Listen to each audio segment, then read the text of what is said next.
Le destin ne frappe pas sans raison. Il ne forge avec le feu que ce que l'âme a besoin de durcir. Parfois, la vie semble te briser, mais en réalité, elle ajuste tes pièces, te mettant exactement là où tu dois être, même si tu ne le comprends pas sur le moment. Tout ce qui fait mal, tout ce que tu as perdu, tout ce qui te confond encore, fait partie d'un plan qui ne se révèle que lorsque tu apprends à regarder calmement. Il n'y a pas d'accident, il n'y a pas de coïncidence. Chaque rencontre, chaque retard, chaque silence a un but caché. Le problème, c'est que beaucoup désespèrent avant de voir le sens. Ils pensent que le chaos est une punition, alors qu'en réalité, c'est le langage que la vie utilise pour te réveiller. Rien n'est détruit sans raison. Quand quelque chose se brise, ce n'est pas pour te détruire, mais pour nettoyer ce qui ne soutient plus ton évolution. La douleur n'arrive pas pour t'arrêter, elle arrive pour t'entraîner. Les pertes ne sont pas des signes de faiblesse, ce sont des épreuves qui t'apprennent à lâcher ce qui ne vibre plus avec toi. Chaque jour, même si tu ne le remarques pas, l'univers te façonne. Et si tu résistes, le processus devient plus dur, mais pas parce que la vie veut te voir souffrir, mais parce qu'elle veut te voir te réveiller. Ce qui semble injuste aujourd'hui sera ta force demain. Ce que tu ne comprends pas aujourd'hui sera ta vérité demain. Tout ce qui se passe, même ce qui fait mal, te prépare à ce que tu as demandé, même si tu ne t'en souviens pas. C'est pourquoi, au lieu de te demander « pourquoi moi ?», commence à te demander « pourquoi ?». Parce qu'à l'instant où tu comprends que rien n'est le fruit du hasard, tout commence à avoir un sens. 1. Fais confiance au silence. Le silence est comme une tempête contenue dans l'air. On ne le voit pas, mais on le ressent. C'est cet espace entre le tonnerre et le calme où la vie murmure des vérités que le bruit ne laisse pas entendre. La plupart des gens en ont peur parce qu'ils confondent le silence avec le vide, alors qu'en réalité, c'est le terrain fertile où germe la clarté. Dans le silence, il n'y a pas de distraction, pas de masque, juste toi face à toi-même. C'est pourquoi il dérange tant. Mais c'est justement là, dans ce silence qui fait mal, que l'âme commence à parler avec une voix ferme. Les gens cherchent des réponses partout, sauf dans le calme. Ils veulent des signes immédiats, des validations externes, du bruit qui leur donne l'impression d'avancer. Cependant, la croissance réelle ne se produit pas dans le bruit, elle se produit dans la pause. La vie ne te fait pas taire pour te punir, elle te fait taire pour t'apprendre à écouter l'essentiel. Ce qui semble être une absence est en réalité un entraînement pour développer la présence. Dans le silence, tu apprends à voir ce que tes yeux ignoraient, à comprendre ce que tes émotions ne pouvaient pas traiter. Et même si au début il semble que rien ne se passe, tout se réorganise en toi. Fais confiance au moment où tout semble s'arrêter, car ce ne sont pas des pauses vides, ce sont des processus invisibles. C'est l'univers qui recalibre tes pas, la vie qui teste ta patience et ta foi. Alors que tu penses que rien ne se passe, tes racines grandissent sous la surface. Chaque personne qui disparaît, chaque opportunité qui ne se présente pas, chaque porte qui se ferme, a une raison que seul le temps révèle. L'impatience détruit ce que le silence construit. Il te montre les parties qui ont besoin de guérison, les blessures que tu as couvertes de distraction. C'est pourquoi le silence ne se supporte pas, il se confronte. Et en le confrontant, tu apprends à te maîtriser. C'est la différence entre réagir et comprendre. Alors que les autres cherchent du bruit pour combler leur vide, tu trouves de la force dans ta pause. Alors que les autres s'impatientent de ce qui ne vient pas, tu deviens celui qui peut attendre, sans perdre son centre. Fais confiance au silence, même s'il semble que le monde t'a oublié. Car dans cet espace sans bruit, le caractère se forge, l'esprit se met en ordre et l'âme s'aligne avec son but. Tu n'as pas besoin d'avoir toutes les réponses maintenant. Il suffit de rester calme pendant qu'elles arrivent. Le silence n'est pas une punition, c'est l'épreuve finale avant la clarté. Et lorsque tu apprendras à rester tranquille au milieu du bruit du monde, la vie commencera à te parler dans un langage que seuls les patients peuvent comprendre. 2. Prête attention aux détails. La vie se révèle dans les détails, pas dans les grands moments. Ce sont les petites fissures qui finissent par faire tomber les murs et les petites actions qui construisent des empires. La plupart attendent de grands signes pour changer leur vie. sans se rendre compte que les réponses ont toujours été dans le quotidien. Un geste, un mot, un silence attend. Tout parle, mais peu écoute. La sagesse n'est pas dans l'anticipation de l'avenir, mais dans l'observation précise de ce qui est déjà devant toi. Prêter attention aux détails est une forme de respect envers la vie. C'est arrêter de vivre en pilote automatique et commencer à remarquer ce qui compte vraiment. Parce que la vérité ne se cache pas dans l'extraordinaire, elle se cache dans le simple. Chaque jour est plein de signes que tu ignores. Quand quelqu'un s'éloigne sans explication, quand une opportunité ne se présente pas, quand un imprévu t'oblige à t'arrêter, tout a une raison. Mais tu es tellement occupé à chercher des réponses immédiates que tu oublies de regarder les nuances. L'impatience te rend aveugle, la hâte te rend superficiel. En revanche, celui qui apprend à observer découvre des modèles, comprend des cycles et commence à agir avec sagesse. Prêter attention aux détails signifie aussi écouter ce qui n'est pas dit. Un regard évasif, une émotion réprimée, une énergie qui change en entrant dans un lieu. Tout cela communique, et quand tu prêtes attention, tu te rends compte que rien n'est le fruit du hasard, que les gens montrent leur vérité sans prononcer un seul mot, que l'univers te prévient avant chaque chute, mais tu choisis de l'ignorer par confort ou par peur. Commence à observer ton environnement avec une attention consciente, non pas pour contrôler, mais pour comprendre. Chaque erreur répétée a un détail que tu n'as pas vu. Chaque conflit a une leçon que tu n'as pas écoutée. Chaque jour, la vie t'envoie des rappels déguisés en routine. Mais si tu n'es pas présent, si tu n'es pas éveillé, tu continueras à répéter les mêmes leçons jusqu'à ce que tu les apprennes. Ne ignore pas les petits avertissements que la vie t'envoie. La fatigue constante, l'anxiété silencieuse, le sentiment de vide après certaines rencontres. Tout cela sont des messages qui te poussent à ajuster ta trajectoire. Le sage n'attend pas le désastre pour changer, il l'anticipe en lisant les signes sur le chemin. Prêter attention aux détails n'est pas une obsession, c'est être conscient. C'est comprendre que la perfection n'existe pas, mais l'attention peut te rapprocher de l'harmonie. Quand tu apprends à voir au-delà de l'évident, tu découvres que les détails sont le langage secret du destin. Et celui qui maîtrise ce langage n'a pas besoin de certitude, car il voit venir les changements avant qu'ils n'arrivent. 3. Apprends de la douleur. La douleur est cet enseignant que personne ne veut, mais que tout le monde finit par écouter. Elle n'arrive pas avec des fleurs ni des promesses, elle arrive avec des coups. Elle te déchire le confort, te retire ce que tu prenais pour acquis et te laisse face à un miroir que tu ne peux pas éviter de regarder. Beaucoup fuient, d'autres se plaignent, mais ceux qui apprennent vraiment de la douleur découvrent quelque chose que les autres ne comprendront jamais. Derrière chaque blessure, il y a une version plus forte de toi qui t'attend. La plupart des gens veulent guérir sans ressentir, grandir sans perdre, avancer sans trébucher. Mais la vie n'enseigne pas avec douceur, elle enseigne avec des épreuves. La douleur n'est pas l'ennemi, c'est le filtre qui sépare ceux qui abandonnent de ceux qui se transforment. Ce qui fait mal n'arrive pas pour te détruire, mais pour te montrer où tu manques encore de compréhension. Chaque perte, chaque trahison, chaque déception porte un message caché. Quand tu l'ignores, le cycle se répète. Quand tu le comprends, il se brise. Il y a des gens qui vivent ancrés dans leurs blessures, répétant l'histoire encore et encore, comme si la douleur était leur identité. Ils ne comprennent pas que le passé n'a de pouvoir que si tu le nourris. La douleur ne te définit pas, elle te révèle. Elle montre ta capacité de résistance, ton niveau de compréhension et ta volonté de changer. Chaque larme est une leçon, chaque chute, un entraînement. Celui qui comprend cela cesse de maudire ce qu'il a vécu et commence à remercier ce qu'il a appris. La douleur nettoie aussi. Elle enlève le superficiel, élimine le faux, purifie l'inutile. Quand tu as mal, c'est parce que tu lâches des parties de toi qui ne te servent plus dans ta prochaine étape. La douleur gratte l'ego, mais elle polit l'âme. Elle te force à te regarder sans filtre, à reconnaître ce que tu ne voulais pas accepter. C'est pourquoi, quand la vie te fait mal, ne demande pas que ça se termine rapidement. Demande à comprendre ce qu'elle t'enseigne.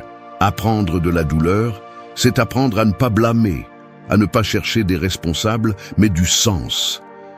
c'est comprendre que l'adversité n'arrive pas pour te punir, mais pour te façonner.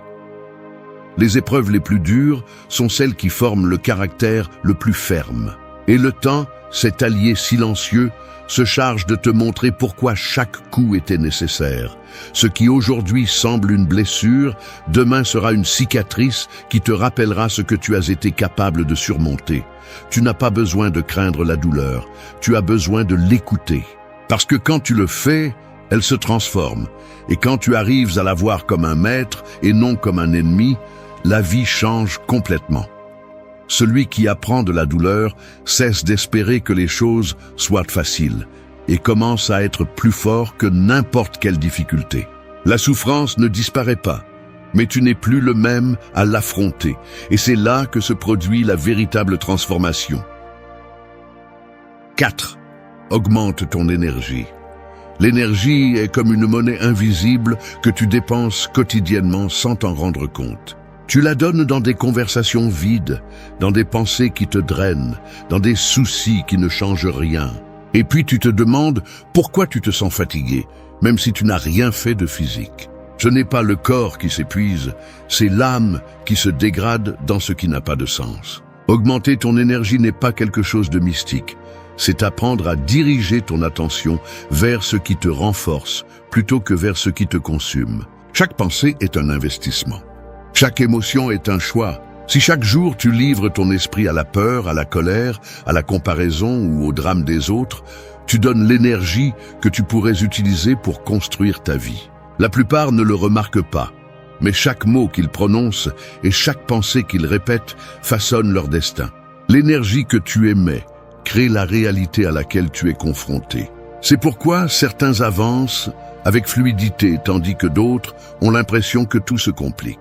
Ce n'est pas une question de chance, c'est une question de fréquence. Augmenter ton énergie commence par quelque chose de simple, mais de puissant. Choisir à quoi tu prêtes attention. Là où tu mets ton focus, tu mets ta force. Si tu vis en observant les manques, tu attireras plus de vide. Si tu décides de regarder les opportunités, tu commenceras à remarquer des portes que tu ne voyais pas avant.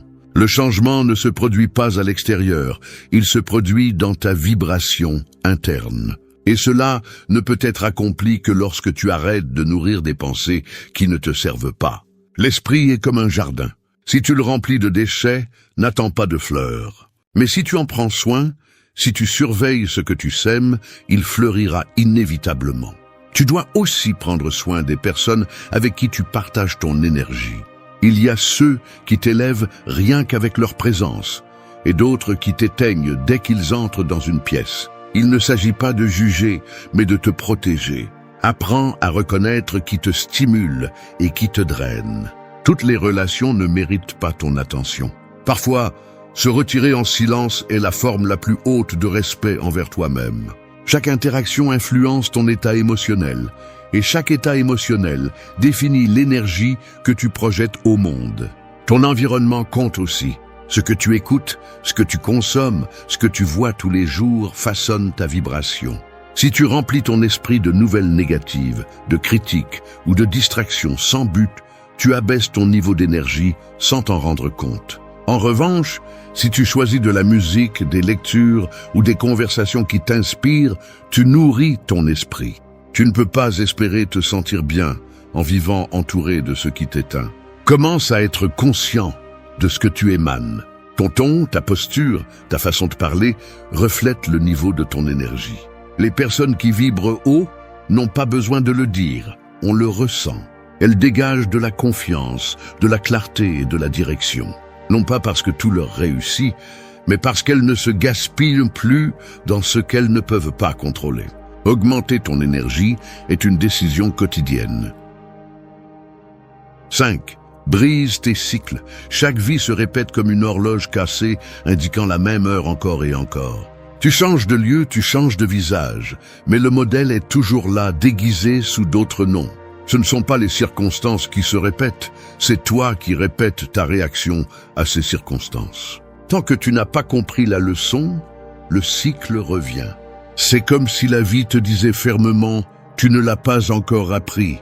Et la plupart, au lieu d'écouter, se plaint de sa malchance sans se rendre compte que ce n'est pas le destin, c'est l'habitude. Briser un cycle ne consiste pas à changer l'extérieur, mais à regarder à l'intérieur. Tout ce qui se répète a une racine interne, une émotion non traitée, une croyance que tu n'as pas défiée, une blessure qui gouverne encore tes décisions. Tu changes de travail, mais tu finis avec le même vide. Tu changes de partenaire, mais tu revives les mêmes conflits. Rien ne change vraiment, parce que tu ne changes pas. Les cycles sont des miroirs, pas des punitions. Ils sont là pour te montrer à quel point tu te trahis encore. La première étape pour les briser est d'arrêter de blâmer. Il n'y a pas d'ennemis externes, il y a des modèles internes que tu projettes dans chaque expérience. Si tu attires le même type de personne, c'est parce qu'il y a une partie de toi qui vibre à cette fréquence.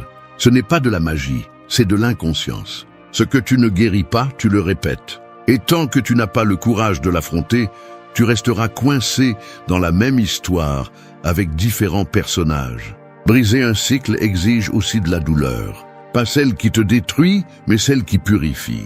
Lorsque tu choisis de faire les choses différemment, le corps et l'esprit résistent, parce que le vieux moi veut rester aux commandes. Mais si tu cèdes à cet inconfort, tu reviens à la même chose. Le vrai changement ne se sent pas confortable, il se sent comme une perte. C'est pourquoi peu de gens y parviennent. Ils préfèrent la souffrance connue plutôt que le silence du changement. Observe tes répétitions avec froideur, pas avec culpabilité, mais avec curiosité. Chaque dispute, chaque échec, chaque erreur récurrente te montre quelque chose que tu n'as pas maîtrisé. La vie ne progresse pas avec toi, jusqu'à ce que tu apprennes à réagir différemment. Si tu réponds toujours avec colère, la patience sera la leçon. Si tu choisis toujours la facilité, la discipline sera le défi. Les cycles ne se brisent pas avec le désir, ils se brisent avec l'action consciente. Le stoïcisme enseigne que rien ne change à l'extérieur si rien ne change à l'intérieur. Tu ne peux pas avancer en portant l'histoire qui te maintient au même point. Le passé ne se répète que lorsque tu continues à le traîner. Briser tes cycles est une déclaration de pouvoir. Tu n'es plus l'esclave de ce que tu étais, tu choisis maintenant qui tu seras. Et quand tu prends cette décision, la vie le remarque et l'horloge cassée commence enfin à bouger. 6. Utilise la chute à ton avantage. Tomber ne signifie pas toujours perdre, parfois cela signifie se réveiller. Chaque chute est comme une fissure dans le sol de ton orgueil, une fracture qui révèle ce qui était caché sous la surface. Elle te fait toucher le fond, mais elle te montre aussi que ce fond n'est pas la fin, mais le point d'où tu peux te propulser avec plus de force. Le problème est que beaucoup tombent et restent là, regrettant ce qui a été, au lieu d'utiliser cette chute comme carburant pour renaître. L'erreur n'est pas de trébucher, mais de ne pas apprendre de la chute. La vie ne punit pas, elle corrige. Elle te retire ta stabilité pour te rappeler que tu avais cessé de grandir. Et même si ça fait mal, cette chute te ramène à l'essentiel.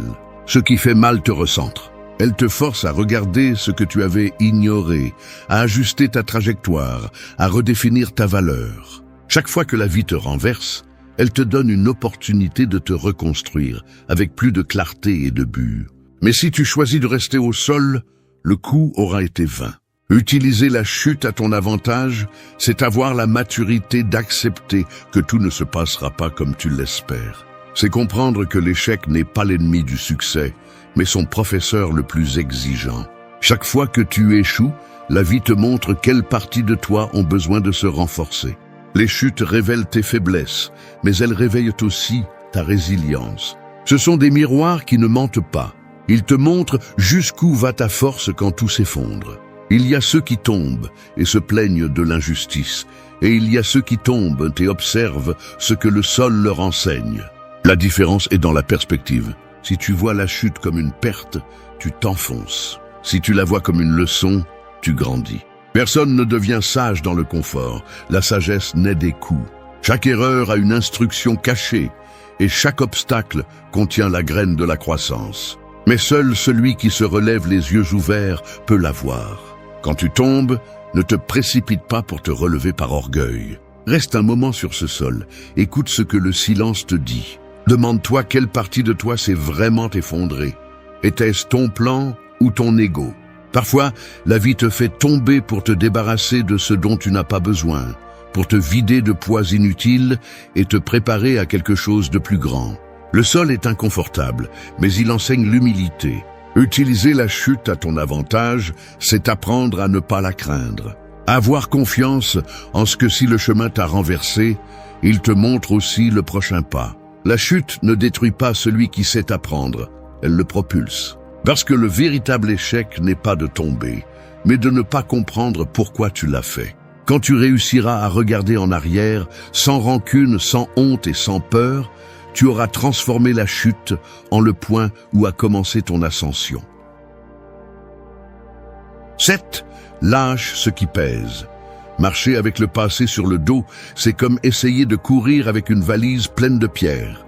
Chaque souvenir non résolu, chaque rancune, chaque peur devient un poids invisible qui t'empêche d'avancer. Il arrive un moment où il ne s'agit plus d'accumuler de la force, mais d'apprendre à lâcher prise. La liberté n'est pas toujours dans le fait d'avoir plus, mais dans le fait de porter moins. Lâche ce qui ne vibre plus avec toi, ce qui te vole de l'énergie, ce qui te fait revivre des histoires qui n'existent plus. Nous avons tendance à nous accrocher à ce qui nous fait mal, parce que nous confondons attachement avec amour, habitude avec stabilité et culpabilité avec responsabilité. Mais rien qui te draine constamment ne mérite de rester. Le stoïcisme enseigne que tu ne peux pas contrôler ce qui se passe, seulement comment tu réagis. Et souvent, réagir avec sagesse signifie laisser aller sans explication. Lâcher prise n'est pas abandonner, c'est reconnaître que certaines batailles ne t'appartiennent plus, qu'il y a des portes qui doivent se fermer pour que d'autres s'ouvrent. Lâcher prise est aussi un acte de maturité émotionnelle. Cela signifie accepter que tu ne peux pas sauver tout le monde, que tu ne peux pas forcer quelqu'un à rester, que tout ce qui commence n'a pas à durer éternellement. Le problème est que l'esprit veut comprendre ce que l'âme a déjà surmonté. Et pendant que tu cherches des réponses, la vie continue sans toi. Apprendre à lâcher prise, c'est faire confiance au destin, c'est croire que ce qui est parti devait partir et que ce qui reste le fera sans effort. Le poids émotionnel s'accumule comme de la poussière invisible. Tu ne le vois pas, mais tu le sens. Dans ta fatigue, dans ton irritation, dans ce sentiment constant de vide. Quand tu lâches prise, tu ne libères pas seulement de l'espace mental, tu récupères aussi de l'énergie. Tu arrêtes de dépenser des forces à soutenir l'insoutenable et tu les concentres sur la construction de ce qui a du sens. Parfois, le véritable courage n'est pas de résister, mais de te permettre de lâcher prise sans regarder en arrière. Chaque chose que tu lâches te rend un morceau de toi, une personne qui part, une habitude que tu termines, une idée qui ne convient plus. Tout cela ouvre de l'espace pour quelque chose de nouveau. La vie récompense toujours ceux qui osent se vider. Mais la peur du changement te fait t'accrocher même à ce qui te fait mal, comme si perdre était pire que de continuer à souffrir. En réalité, tu ne perds rien quand tu lâches prise. Tu te libères seulement de ce qui n'aurait plus dû t'accompagner. Lâche ce qui pèse, même si ça fait mal, même si tu ne comprends pas tout à fait pourquoi. La paix qui vient après vaut plus que n'importe quelle explication. Tu ne peux pas recevoir du nouveau si tes mains sont toujours accrochées à l'ancien. Laisse le temps faire son travail. Laisse la vie arranger ce que tu ne comprends pas encore. Lâcher prise n'est pas oublier, c'est accepter. Et quand tu apprendras à le faire, tu découvriras que la légèreté ne vient pas de ce que tu gagnes, mais de tout ce que tu décides finalement de laisser derrière toi. 8. Fais confiance sans contrôler. Le contrôle est une illusion brillante, comme essayer de capturer le reflet du soleil sur l'eau. Plus tu le cherches, plus il s'échappe entre tes mains. L'esprit humain déteste l'incertitude. Il veut des réponses avant l'heure, des garanties avant d'agir et des assurances avant de lâcher prise. Mais la vie ne fonctionne pas selon ces règles. Le contrôle n'apporte pas la paix, il apporte l'anxiété. Pendant que tu essaies de manipuler chaque résultat, l'univers observe en silence, attendant le moment où tu feras enfin confiance. Faire confiance sans contrôler ne signifie pas se rendre, cela signifie comprendre que tout ne dépend pas de toi. Tu peux mettre ton effort, ta discipline et ton intention, mais il y a des choses qui ne sont tout simplement pas entre tes mains. Les gens changent, les chemins dévient, les plans sont retardés. Résister ne fait que te remplir de frustration. Accepter l'incertain n'est pas une faiblesse, c'est de la maturité. C'est reconnaître que la vie avance à son propre rythme et que ta tâche n'est pas de la dominer, mais de couler avec elle sans perdre ton centre. La plupart des gens vivent dans la tension parce qu'ils confondent le contrôle avec la sécurité. Ils pensent que s'ils planifient tout, ils éviteront la douleur. Mais la douleur ne peut être évitée, elle se transforme. Lorsque tu apprends à faire confiance au processus, l'anxiété commence à se dissoudre. Tu découvres que ce qui est pour toi n'a pas besoin d'être forcé et que ce qui ne coule pas n'était pas censé rester. La vraie foi n'est pas dans les résultats visibles, mais dans la sérénité avec laquelle tu avances, même sans comprendre pourquoi. Le stoïcisme enseigne que le sage ne dépense pas d'énergie dans ce qu'il ne peut pas changer. Il n'agit que dans sa sphère d'influence et accepte ce qui est hors de sa portée. C'est la liberté la plus puissante qu'une personne peut avoir. Non pas celle de tout contrôler, mais celle de rester calme lorsque rien ne se conforme à ses plans. À ce stade, la confiance cesse d'être une idée et devient une pratique quotidienne. Fais confiance même si tu n'as pas de clarté. Fais confiance même si le chemin semble confus. La vie ne te demande pas de voir toute la carte, juste de faire le prochain pas avec foi. Si tu le fais, les pièces commencent à s'emboîter d'elles-mêmes. Le contrôle cherche des certitudes, mais la confiance crée des résultats. Tant que tu essaieras de manipuler le temps, tout sera retardé. Mais quand tu apprends à attendre sans perdre le cap, les choses commencent à bouger en ta faveur. Tu n'as pas besoin de tout comprendre, juste d'arrêter de lutter contre l'inévitable. Ce qui te revient arrivera sans que tu aies à le pousser, et ce qui ne te revient pas s'évanouira de lui-même. Faire confiance sans contrôler n'est pas de la passivité, c'est de la sagesse. C'est agir avec fermeté, mais lâcher prise avec foi. C'est le calme au milieu du chaos, la paix au milieu de l'attente. Et quand tu réussiras à le faire, la vie commencera à te répondre avec la même confiance que tu lui donnes. Vise avec un but.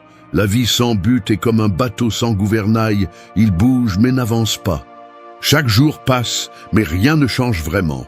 Tu te lèves, tu fais la même chose, tu accomplis des routines, tu survis plutôt que de vivre. Et petit à petit, sans t'en rendre compte, l'apathie se déguise en stabilité et la résignation en maturité. Vivre avec un but n'est pas avoir tout planifié, c'est savoir pourquoi tu fais ce que tu fais. C'est se réveiller avec l'intention d'avancer vers quelque chose qui te transcende, quelque chose qui te maintient ferme, quand tout le reste s'effondre. Le but ne se trouve pas à l'extérieur, il se construit à l'intérieur. Il n'apparaît pas soudainement, il se révèle lorsque tu commences à agir avec cohérence. Quand tes décisions reflètent tes valeurs, quand ton effort a une direction, quand ta vie cesse de tourner autour de l'approbation et commence à se diriger vers ce qui te donne un sens. La plupart des gens cherchent un but dans ce qu'ils peuvent obtenir, sans comprendre que le véritable but naît de ce qu'ils peuvent donner. Il ne s'agit pas de combien tu accumules, mais de combien tu apportes au monde avec ce que tu es. Vivre avec un but est aussi une forme de discipline. Cela signifie faire ce que tu sais que tu dois faire, même quand tu n'en as pas envie.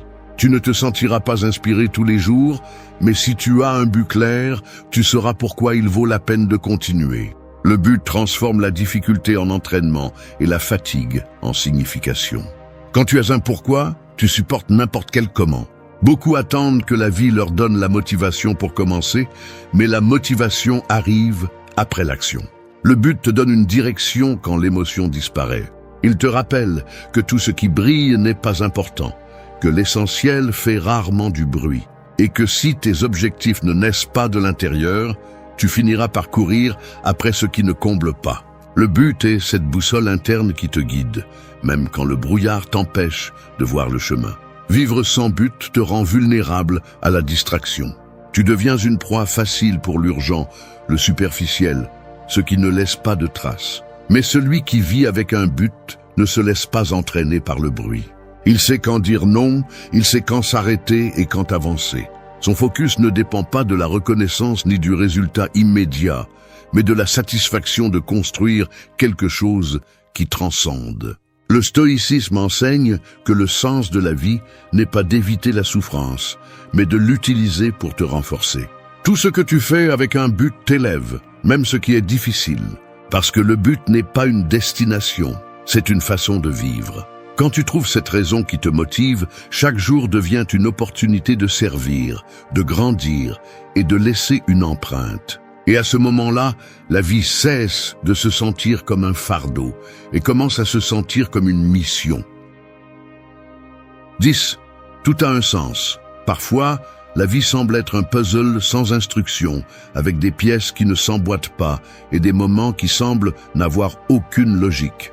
Mais si tu observes avec patience, tu découvres que chaque pièce s'emboîte exactement là où elle devait. Ce qui faisait mal avant est compris aujourd'hui. Ce qui semblait être une perte devient une direction. Et ce que tu croyais injuste finit par être nécessaire. Tout a un sens, mais seulement quand tu arrêtes de regarder avec les yeux de la peur et que tu commences à voir avec les yeux de la compréhension. Rien de ce que tu as vécu n'était une erreur. Chaque rencontre, chaque silence, chaque rupture avait un but caché, te préparer à ce que tu es maintenant. L'esprit veut tout comprendre immédiatement, mais la vie ne révèle pas ses raisons à celui qui s'impatiente. Les réponses arrivent quand tu es prêt à les comprendre, pas quand tu les exiges. C'est pourquoi même quand quelque chose ne se passe pas comme tu l'espérais, fais confiance à l'architecture invisible qui place chaque événement à l'endroit parfait. Tout a un sens quand tu comprends que tu ne peux pas tout contrôler. Les retards, les chutes, les adieux, les vides ne sont pas des punitions, ils font partie de l'entraînement. Ils te façonnent en silence, te durcissent sans te détruire, te préparent sans te prévenir. La douleur est le ciseau qui sculpte ton caractère. La perte est la pause qui te redirige, l'attente est l'épreuve qui t'apprend la patience. Si tu regardes en arrière avec attention, tu remarqueras que chaque chapitre de ta vie t'a amené ici, même ceux que tu jurais ne pas pouvoir surmonter. La vie ne se trompe pas, elle travaille simplement à un rythme que ton esprit ne comprend pas. Tout ce qui arrive a une raison qui se révèle tôt ou tard. Parfois, les réponses arrivent enveloppées de douleur, d'autres fois en silence, mais elles arrivent toujours. Et quand tu comprends enfin pourquoi quelque chose s'est passé, il ne reste plus de ressentiment, seulement de la gratitude, parce que tu découvres que rien n'était une perte, seulement une transformation. Vivre à partir de cette compréhension change tout. Tu arrêtes de te demander pourquoi les choses se sont passées et tu commences à te demander pourquoi. Tu arrêtes de te blâmer, de résister, de t'accrocher. Tu commences à couler avec la certitude que même le chaos a un ordre. Le stoïcisme enseigne que l'acceptation du cours des événements est de vivre en harmonie avec la nature. Quand tu le fais, la souffrance se dissout parce que tu comprends que tu n'es pas en guerre avec la vie, mais que tu marches à ses côtés. Tout a un sens, même si tu ne le vois pas maintenant. Chaque personne qui arrive t'enseigne, chaque perte te libère, chaque obstacle te renforce. L'existence ne te punit pas, elle t'éduque. Ce qui fait mal aujourd'hui sera ta sagesse demain. Et quand tu comprendras cela, tu arrêteras de chercher des réponses dans le bruit et tu commenceras à faire confiance au silence. Parce que seul, celui qui accepte que tout a un but peut vivre avec une véritable paix. Merci d'être resté jusqu'à la fin de la vidéo. Si vous avez tout vu, commentez « Je suis stoïcien » comme notre signe secret, indiquant que vous êtes un véritable apprenant du stoïcisme. N'oubliez pas de vous abonner et de liker la vidéo si elle vous a plu. Rendez-vous dans la prochaine vidéo et rappelez-vous, continuez à cultiver votre esprit stoïque. L'attrait ne se crie pas, il s'impose. Un homme véritablement attirant n'a pas besoin d'impressionner, car sa simple présence le fait déjà. Il ne court après rien, ne cherche pas l'approbation, n'a pas besoin de se parer de mots vides. Il est passé par le feu et a appris à ne pas le craindre. Le calme qu'il projette est le résultat de nombreuses batailles internes, gagnées en silence. C'est le genre d'homme qui ne cherche pas à être le centre d'attention, mais quand il entre dans une pièce, tout se met en ordre sans qu'il dise un mot. Le temps ne lui enlève pas de valeur, il le perfectionne. Les rides deviennent des marques d'expérience, les cicatrices des symboles de caractère. Chaque chute lui a appris à ne pas supplier, chaque perte à ne pas dépendre, et chaque silence à maîtriser son monde intérieur. C'est là la véritable évolution de l'attrait masculin, quand l'énergie cesse de démontrer et se concentre sur la maîtrise de soi. L'homme mûr ne réagit pas face au chaos, il l'observe. Il ne rivalise pas avec les autres, il rivalise avec sa propre version d'hier. Sa sérénité n'est pas une faiblesse, c'est du pouvoir contrôlé. Sa force n'a pas besoin de bruit, car elle provient d'un endroit plus profond, de la discipline, de la paix, de la clarté avec laquelle il vit.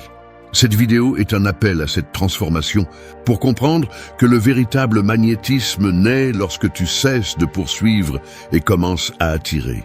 Lorsque tu comprends que ta valeur ne dépend pas de la façon dont on te voit, mais de la façon dont tu te tiens. Le calme, le but et la confiance en soi sont les nouvelles formes de pouvoir. Et seul celui qui se conquiert lui-même parvient à les rayonner sans effort. 1. Maîtrise ton silence. Le silence est comme un feu invisible. On ne le voit pas, mais quand on le maîtrise, il brûle plus que les mots. Les hommes qui comprennent cela ne craignent ni le vide, ni le bruit du monde, car ils ont appris que le véritable contrôle ne réside pas dans ce qui est dit, mais dans ce qui est tu. Le silence est pouvoir lorsqu'il provient de la conscience, non de la peur. C'est un mur qui protège la paix intérieure et une épée qui coupe le besoin de réagir à tout. L'homme immature ressent le besoin de parler, de se défendre, de combler les vides.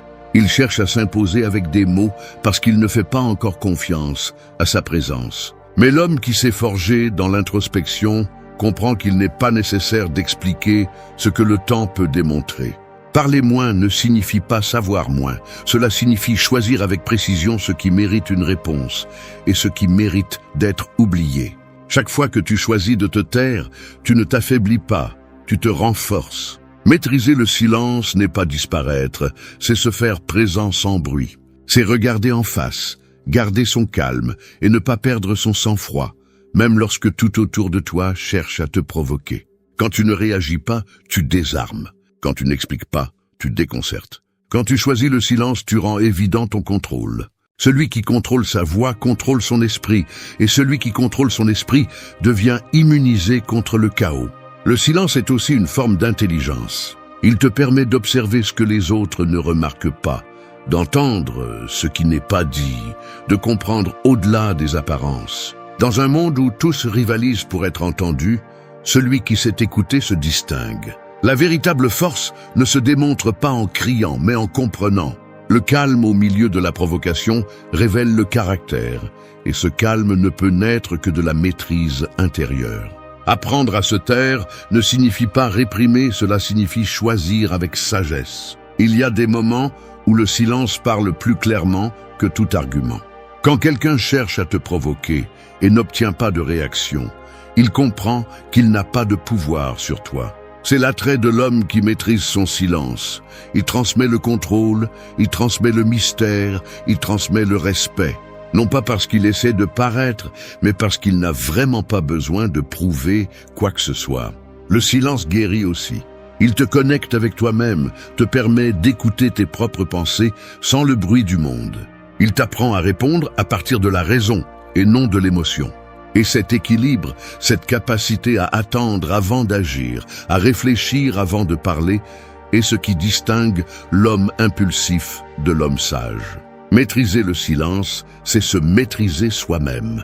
C'est ne pas réagir à ce que tu ne peux pas contrôler et rester fidèle à ton centre. L'homme qui maîtrise son silence ne se laisse pas emporter par le chaos.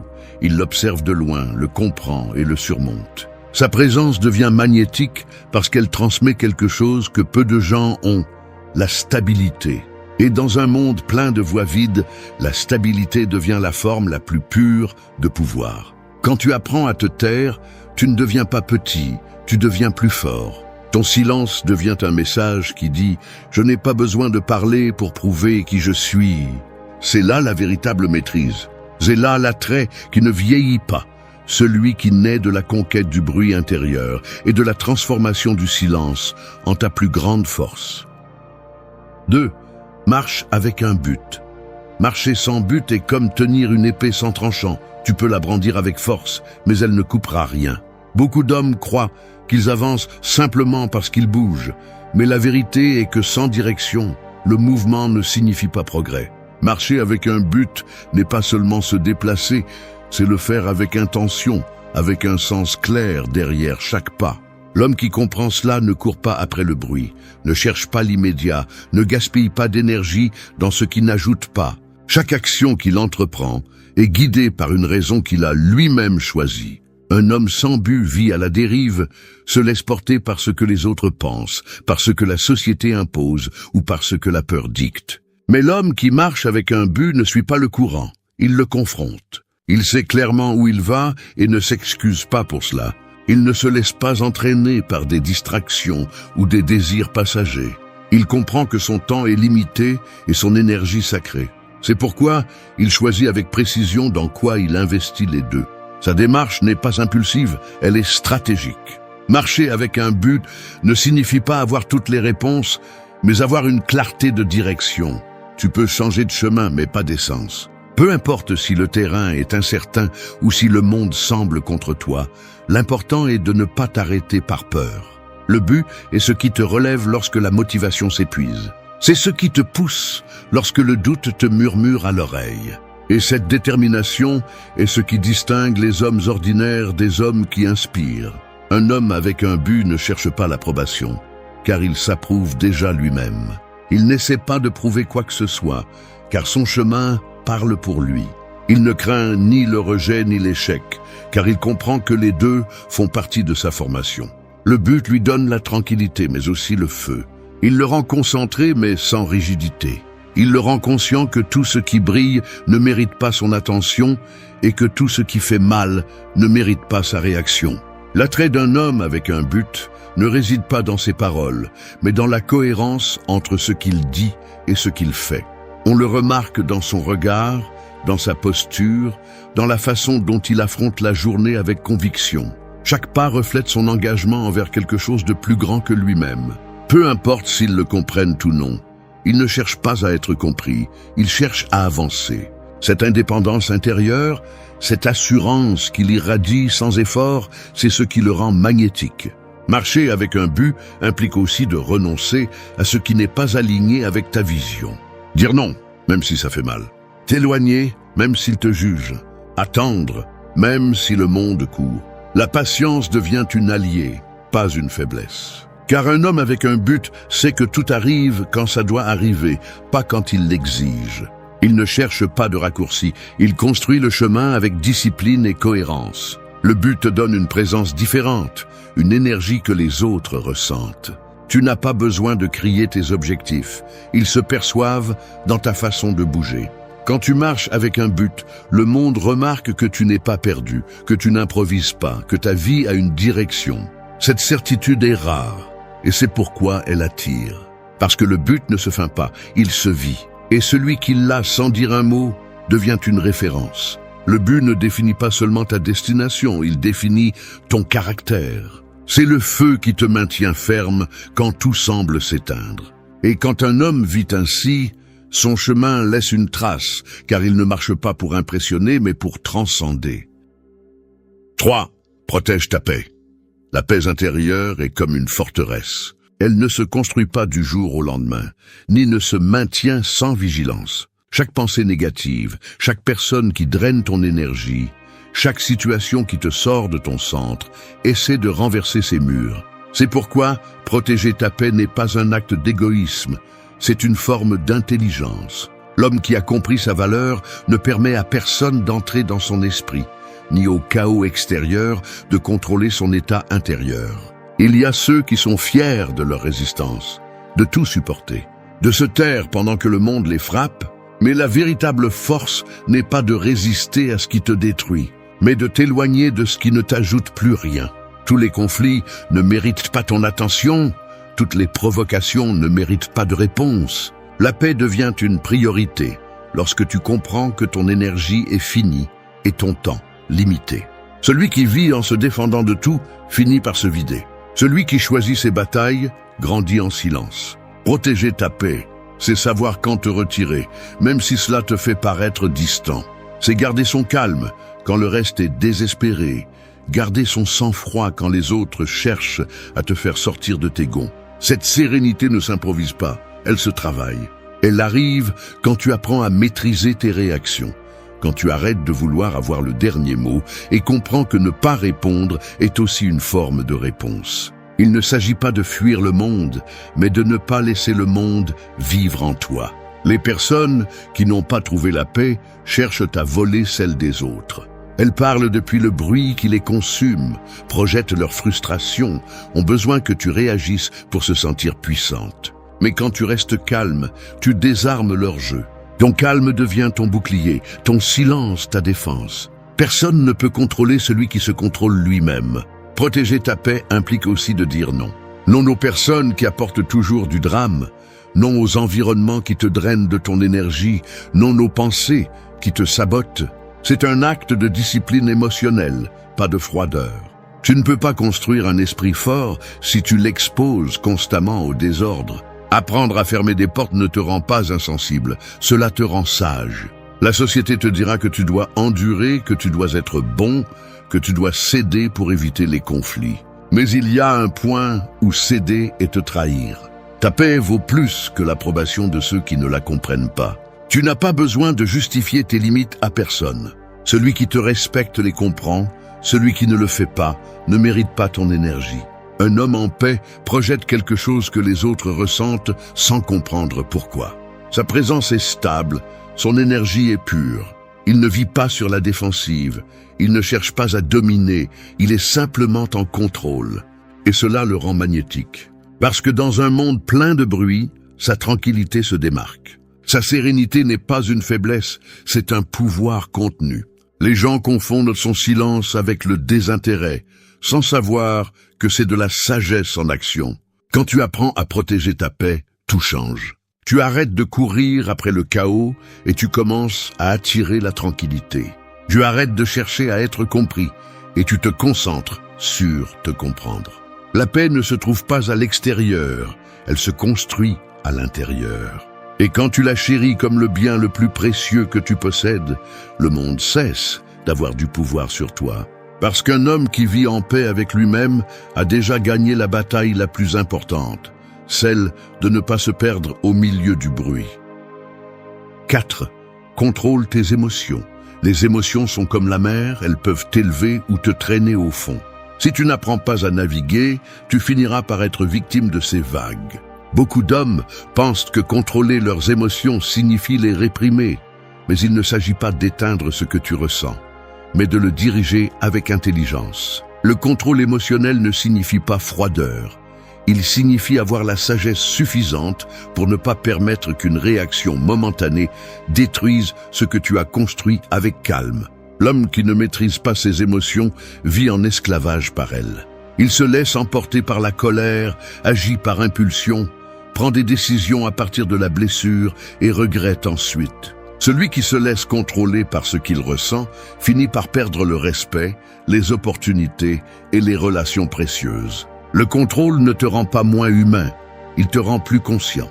Il te donne le pouvoir de décider ce qui mérite une réponse et ce qui mérite ton indifférence. Les émotions ne sont pas des ennemis, elles sont des messagères. Mais si tu les laisses diriger ta vie, tu perdras le gouvernail. Apprendre à contrôler tes émotions est l'un des plus grands signes de maturité. Cela signifie s'arrêter avant de réagir, penser avant de parler et comprendre que tout ce que tu ressens n'est pas vrai. L'esprit peut te tromper, l'émotion peut t'aveugler, mais le calme t'éclaire. Tu ne peux pas dominer le monde si tu ne domines pas d'abord ce qui se passe en toi. Le véritable leadership commence par l'autocontrôle. Lorsque tu réussis à rester serein au milieu du chaos, tu projettes quelque chose que peu peuvent égaler, l'équilibre. La société moderne récompense l'impulsivité, l'immédiateté, la réaction rapide. Mais l'homme qui a appris à respirer avant de répondre est celui qui a le véritable pouvoir. Il ne se laisse pas provoquer, il ne joue pas aux jeux émotionnels, il ne répond pas au bruit. Son calme désarme. Sa présence impose le respect parce qu'elle démontre que n'importe qui ne peut pas le perturber. Dans un monde plein d'hommes qui réagissent à tout, celui qui reste ferme devient rare et donc précieux. Le contrôle émotionnel implique également de ne pas te laisser dominer par la tristesse ou la peur. Il y aura des moments où tu auras l'impression que tout s'effondre, où la frustration te poussera à abandonner, mais c'est justement là que ton caractère est mesuré. Maîtriser tes émotions ne signifie pas faire semblant de ne pas ressentir de douleur, c'est ne pas permettre à cette douleur de décider pour toi. C'est ressentir mais continuer à avancer, tomber mais se relever avec conscience. La force n'est pas dans le fait de ne pas pleurer, mais de ne pas perdre le cap lorsque les larmes apparaissent. L'attrait de l'homme émotionnellement fort ne réside pas dans sa dureté, mais dans son équilibre. Il ne déborde pas et ne s'éteint pas, il coule simplement. Il peut ressentir profondément, mais il ne se noie pas dans ce qu'il ressent. Sa maturité se perçoit dans son regard, dans son ton, dans sa façon d'agir, sans avoir besoin de crier. Il transmet le contrôle parce qu'il se connaît, et celui qui se connaît ne craint pas. Chaque fois que tu choisis de ne pas réagir, tu gagnes en pouvoir. Chaque fois que tu choisis de rester calme, tu te renforces. Ce n'est pas facile, mais c'est ce qui te distingue des autres. Parce que contrôler tes émotions ne signifie pas seulement résister à la colère ou à la tristesse, mais rester maître de toi-même en toutes circonstances. Un homme comme ça ne cherche pas à dominer les autres, il se domine lui-même. Et c'est la forme la plus pure de pouvoir. Lorsque tu atteins cet état, rien ni personne ne peut te manipuler, parce que tes émotions ne sont plus une arme contre toi, mais ta plus grande source de force. 5. Écoute attentivement. L'écoute est un art que peu de gens maîtrisent. La plupart des gens n'écoutent que pour attendre leur tour de répondre. Mais l'homme qui écoute vraiment ne cherche pas à gagner une conversation. Il cherche à comprendre ce qui se cache derrière les mots. Écouter attentivement ne signifie pas seulement entendre des sons, mais aussi lire des gestes, des silences et des émotions. Dans un monde où tout le monde veut parler, celui qui sait écouter devient exceptionnel, car son calme invite à la confiance et sa présence transmet le respect. Écouter ne vous rend pas faible, cela vous rend sage. Cela vous enseigne que tout ne nécessite pas une réponse immédiate, que souvent le pouvoir réside dans l'observation avant l'action. Les gens se révèlent quand ils parlent. Ils montrent leurs peurs, leurs désirs, leurs intentions. Et l'homme attentif n'interrompt pas ce processus, il l'analyse. Il apprend de ce que les autres disent et aussi de ce qu'ils taisent.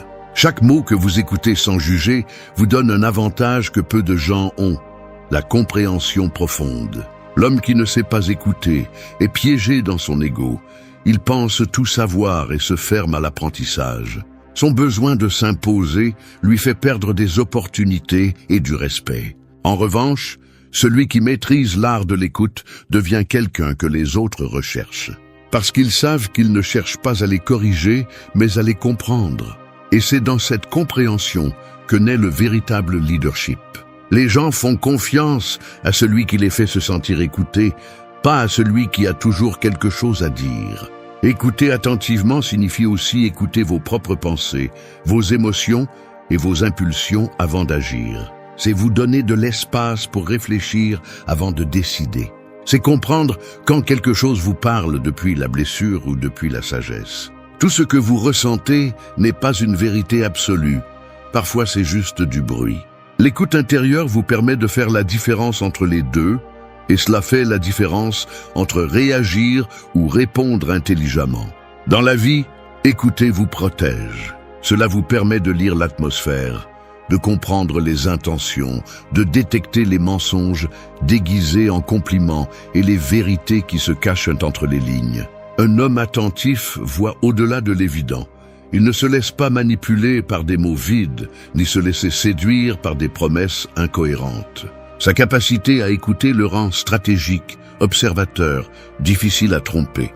L'attrait de l'homme qui écoute réside dans son énergie calme, dans son regard qui n'interrompt pas, dans sa présence qui donne un sentiment de sécurité.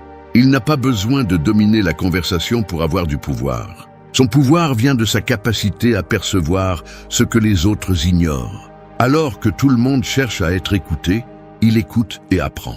Et cela l'élève, car dans chaque mot il trouve de l'information, dans chaque silence il trouve la vérité. Écouter attentivement renforce également vos relations.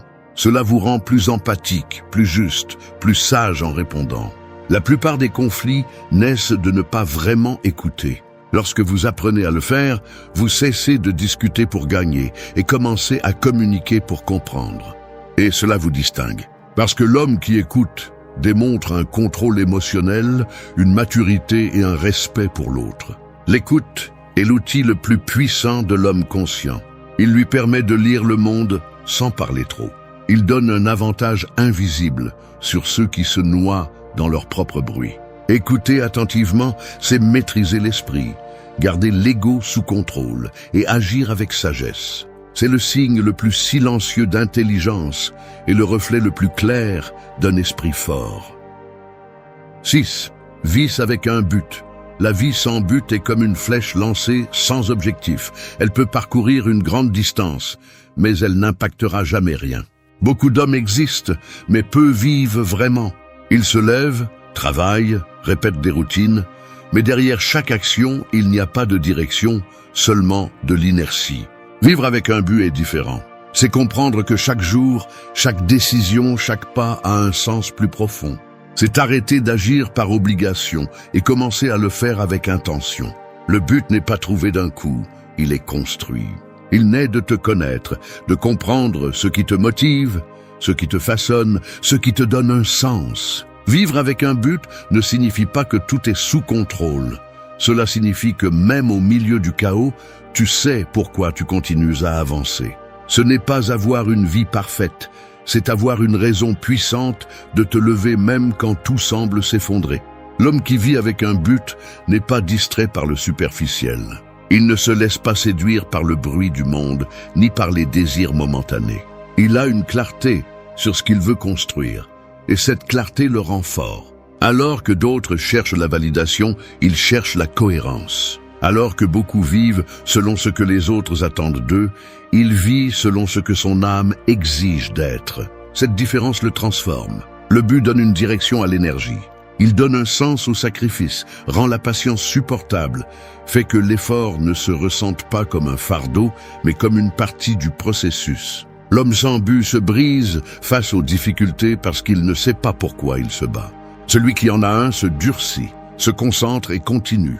Il sait qu'il n'y a pas de croissance sans inconfort, ni d'accomplissement sans discipline. Vivre avec un but signifie aussi savoir quand dire non. Non aux distractions, non aux tentations, non à ce qui vole du temps et dévie le chemin. Il ne s'agit pas d'être rigide, mais conscient. Un homme avec un but comprend que chaque décision a un coût et choisit de payer seulement pour ce qui le rapproche de ce qui compte vraiment. Cette mentalité filtre son environnement, son énergie et ses relations. Le but n'est pas toujours crié, parfois il se ressent dans la façon dont tu vis. Il est dans la façon dont tu te lèves, comment tu parles, comment tu affrontes les jours difficiles. C'est une flamme silencieuse qui ne cherche pas l'attention, mais éclaire tout ce qu'elle touche. Les gens le perçoivent, même s'ils ne savent pas l'expliquer. Il y a quelque chose de différent dans le regard de l'homme qui vit avec un sens. Il n'a pas besoin de prouver quoi que ce soit, car tout en lui le prouve déjà. Le but te sauve aussi de la confusion. Quand tu sais qui tu es et ce que tu veux, tu ne te perds pas dans les comparaisons ni dans les envies. Tu ne désires pas ce que les autres ont, parce que tu es concentré sur la construction de ce qui est à toi. Cette stabilité émotionnelle se ressent. Elle te donne du calme, du pouvoir, du magnétisme. Le monde peut bouger, mais tu restes ferme. Et cette fermeté, cet équilibre, est ce qui rend irrésistible un homme avec un but. Vivre avec un but, c'est comprendre que la vie ne consiste pas à accumuler des réalisations, mais à laisser une empreinte. Ce n'est pas une question de combien tu as, mais de ce que tu deviens. C'est agir avec vision, pas avec précipitation. C'est avancer avec conscience, pas avec impulsion. Quand tu vis ainsi, la vie devient plus simple, plus claire, plus à toi. Parce que le but ne te guide pas seulement, il te transforme. Il fait de toi quelqu'un qui ne cherche pas de sens à l'extérieur, parce qu'il le porte en lui. Et c'est la véritable force de l'homme qui a trouvé son chemin. 7. Pratique le détachement. S'accrocher est comme essayer de tenir du sable avec les mains fermées, plus vous serrez, plus il s'échappe. Le détachement ne consiste pas à cesser d'aimer, mais à aimer sans dépendre. C'est la capacité de garder le contrôle même lorsque la vie décide de vous enlever quelque chose. Un homme fort n'est pas celui qui possède tout, mais celui qui peut tout perdre sans se briser. Pratiquer le détachement, c'est apprendre à vivre sans craindre de lâcher ce qui a déjà rempli son but et comprendre que rien de ce qui est vraiment à vous n'a besoin d'être forcé pour rester. L'homme qui pratique le détachement vit plus légèrement. Il ne porte pas de personnes, de situations ou d'émotions qui ne le nourrissent plus. Il comprend que la vie est en constante évolution et que résister à cela ne génère que de la souffrance. Il ne cherche pas à s'accrocher au passé ni à contrôler l'avenir. Il reste présent, observant, comprenant et acceptant. Cette acceptation n'est pas une résignation, c'est de la sagesse. C'est reconnaître que tout ce qui est perdu n'est pas une perte et que souvent lâcher prise est la façon la plus silencieuse d'avancer. Le détachement ne signifie pas la froideur. Cela signifie avoir un cœur si fort qu'il n'a besoin de rien d'extérieur pour rester en paix. C'est pouvoir profiter sans dépendre, être avec quelqu'un sans te perdre, aimer sans perdre ton centre. La dépendance émotionnelle est une prison invisible qui vole l'énergie, la dignité et la liberté. L'homme qui apprend à aimer sans attachement devient magnétique parce que son amour ne naît pas du besoin, mais de l'abondance. Il ne cherche pas à combler des vides, il partage à partir de la plénitude. Pratiquer le détachement implique aussi de renoncer à la nécessité de tout contrôler. L'anxiété d'avoir un contrôle absolu sur les circonstances est une illusion. Les choses changent, les gens changent, et forcer ce qui ne coule plus ne génère que de l'usure. Le détachement est une déclaration silencieuse de pouvoir qui dit « Je me fais confiance, je fais confiance à la vie, je fais confiance à ce qui vient ». Quand tu comprends cela, tu te libères de la peur, parce que tu n'as plus besoin que les choses soient comme tu le veux pour te sentir bien. L'attrait de l'homme qui pratique le détachement réside dans son calme. Il ne réagit pas avec désespoir, il ne supplie pas, il ne s'effondre pas. Il observe, analyse et agit avec sérénité. Son énergie transmet de la stabilité. Celui qui le voit sent qu'il n'a besoin de rien ni de personne pour se sentir complet. Cette indépendance intérieure n'est pas de l'arrogance, c'est de la maîtrise personnelle. Dans un monde où tout le monde cherche à appartenir, celui qui peut être seul et en paix devient une rareté. Le détachement se pratique aussi avec les pensées. Arrête de t'accrocher à ce qui aurait pu être, aux erreurs du passé ou au jugement des autres. C'est libérer ton esprit du poids inutile et créer de l'espace pour la clarté. Plus tu te détaches de ce que tu ne peux pas changer, plus tu as de contrôle sur ce que tu peux construire. C'est la paradoxe du détachement. Plus tu lâches, plus tu acquiers de pouvoir. La vie devient plus claire lorsque tu apprends à ne pas retenir ce qui s'en va, ni à forcer ce qui ne convient pas. Chaque chose a son cycle, chaque personne son temps, chaque expérience son but. L'homme mature ne s'accroche pas, il remercie, apprend et continue. Le détachement t'apprend à profiter sans peur, à aimer sans chaîne et à perdre sans t'effondrer. Parce que ce qui compte vraiment ne part pas, il se transforme. Et celui qui comprend cela n'a plus peur de la perte, car il a trouvé quelque chose que personne ne peut lui enlever, la liberté intérieure. Le détachement ne t'éloigne pas du monde, il te rapproche de toi-même. Il te rend plus conscient, plus fort et plus authentique. Parce que le vrai pouvoir n'est pas dans la rétention, mais dans le lâcher-prise avec paix. 8. Inspire par ta présence. Il y a des personnes qui n'ont pas besoin de parler pour être mémorables, leur simple manière d'être suffit. La présence d'un homme peut en dire plus que ses mots, plus que ses gestes, plus que toute tentative d'impressionner. Inspiré par ta présence ne s'agit pas de charisme superficiel, ni de forcer l'admiration, mais de projeter l'authenticité et le calme. C'est ce type d'énergie qui se ressent sans explication, celle qui se perçoit quand quelqu'un a traversé le feu de ses propres batailles et en est sorti plus conscient, plus fort, plus serein. La véritable présence ne se construit pas avec l'apparence ni avec le bruit, elle se forge dans le silence. C'est le résultat d'années de maîtrise de soi, de discipline, d'échecs assumés et de victoires silencieuses. C'est l'empreinte de celui qui a appris à dominer son esprit et ses émotions. L'homme qui inspire par sa présence ne cherche pas à être le centre, mais finit par l'être parce qu'il transmet l'équilibre, la paix, la certitude. Dans un monde où les gens cherchent à être vus, lui, il est simplement. Inspiré par ta présence signifie vivre en cohérence. Que tes actions parlent de toi-même quand tu n'es pas là. Que ta parole ait du poids parce que tu la respectes. Que ton regard reflète la vérité parce que tu ne feins pas. Que ton comportement reste ferme, peu importe qui te regarde. Il ne s'agit pas d'être parfait, mais d'être réel. Les gens ressentent quand quelqu'un agit avec authenticité. Et cette honnêteté génère un respect immédiat. Ce genre de présence ne s'achète pas, ne se copie pas, elle se gagne. Elle se construit chaque jour, avec de petits actes d'intégrité, avec la façon dont tu affrontes les moments difficiles, avec le calme que tu gardes quand les autres perdent le leur. Ta présence se façonne dans les jours silencieux, dans les défis que tu surmontes sans témoin, dans les décisions que tu prends quand personne ne t'applaudit. L'homme qui s'est forgé ainsi n'a pas besoin de parler beaucoup. Sa simple manière d'être impose le respect. Inspiré par ta présence implique aussi de prendre soin de ton énergie. Il ne s'agit pas seulement de force physique, mais de présence mentale et émotionnelle.